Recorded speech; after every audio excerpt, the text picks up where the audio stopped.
യുഎസിൽ നിന്നുള്ള അനധികൃത ഇന്ത്യൻ കുടിയേറ്റക്കാരുടെ മൂന്നാം സംഘവും അമൃത്സറിൽ എത്തി. യുഎസ് വിമാനത്തിൽ 112 പേരാണ് ഉണ്ടായിരുന്നത്.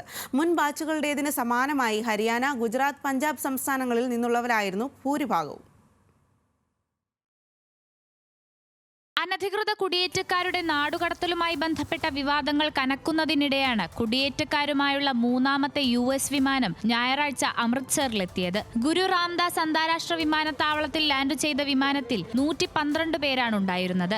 ഹരിയാന, ഗുജറാത്ത്, പഞ്ചാബ് സംസ്ഥാനങ്ങളിൽ നിന്നുള്ളവരായിരുന്നു ഭൂരിഭാഗവും. 44 പേർ ഹരിയാനയിൽ നിന്നും, 33 പേർ ഗുജറാത്തിൽ നിന്നും, 31 പേർ പഞ്ചാബിൽ നിന്നുള്ളവരുമാണ്. യുപിയിൽ നിന്ന് 2ഉം ഹിമാചൽ പ്രദേശ്, ഉത്തരാഖണ്ഡ് സംസ്ഥാനങ്ങളിൽ നിന്നുള്ള ഓരോരുത്തരുമാണ് സംഘത്തിലുള്ളത്. ഇമിഗ്രേഷൻ നടപടികൾ പൂർത്തിയാക്കിയ ശേഷം നാടുകടത്തപ്പെട്ടവരെ ജന്മനാടുകളിലേക്ക് എത്തിക്കാനുള്ള ക്രമീകരണങ്ങൾ ചെയ്തിട്ടുണ്ട്. 3 സംഘങ്ങളായി 335 ഇന്ത്യൻ കുടിയേറ്റക്കാരാണ് യുഎസിന്റെ നാടുകടത്തലിന്റെ ഭാഗമായി ഇന്ത്യയിൽ തിരിച്ചെത്തിയത്. ശനിയാഴ്ചത്തെ 2ാം ബാച്ചിൽ 119 ഇന്ത്യക്കാരും ഫെബ്രുവരി 5-ലെ ആദ്യ ബാച്ചിൽ 104 ഇന്ത്യക്കാരുമാണ് ഇതിനു മുൻപ് അമേരിക്കയിൽ നിന്നും നാടുകടത്തപ്പെട്ടത്. ഇതിനിടെ കുടിയേറ്റക്കാരെ കൈകാലുകൾ ബന്ധിച്ച് എത്തിക്കുന്നതിലെ വിവാദം തുടരുകയാണ്. 2ാം സംഘത്തിൽ തിരികെ എത്തിയവരിൽ ചിലർ കൈകാലുകൾ ബന്ധിച്ചാണ് എത്തിയതെന്ന് മാധ്യമങ്ങളോട് വെളിപ്പെടുത്തിയിരുന്നു. യുഎസിന്റെ മനുഷ്യത്വരഹിതമായ നടപടിക്കെതിരെ വലിയ രീതിയിലുള്ള പ്രതിഷേധമാണ് ഉയരുന്നത്. പ്രധാനമന്ത്രി നരേന്ദ്രമോദിയുടെ യുഎസ് സന്ദർശനത്തിനിടെയുണ്ടായ നാടുകടത്തൽ നടപടിയിൽ രാഷ്ട്രീയ വിമർശനവും ശക്തമാണ്. അനധികൃത കുടിയേറ്റക്കാരെ അമൃത്സറിലെത്തിക്കുന്നതുമായി ബന്ധപ്പെട്ടാണ് മറ്റൊരു വിവാദം. പുണ്യഭൂമിയായ അമൃത്സറിനെ നാടുകടത്തൽ കേന്ദ്രമാക്കി അപകീർത്തിപ്പെടുത്താനുള്ള ബിജെപിയുടെ രാഷ്ട്രീയ ഗൂഢാലോചന എന്നാണ് പഞ്ചാബ് മുഖ്യമന്ത്രി ഭഗവത് മാൻ കഴിഞ്ഞ ദിവസം വിമർശനം ഉന്നയിച്ചത്. 2027 നിയമസഭാ തെരഞ്ഞെടുപ്പിൽ ബിജെപിക്കെതിരായ രാഷ്ട്രീയ വിഷയമായി ഇത് മാറുമെന്ന സൂചനയും ഭഗവത് മാനിന്റെ പ്രതികരണത്തിലുണ്ടായിരുന്നു. National desk,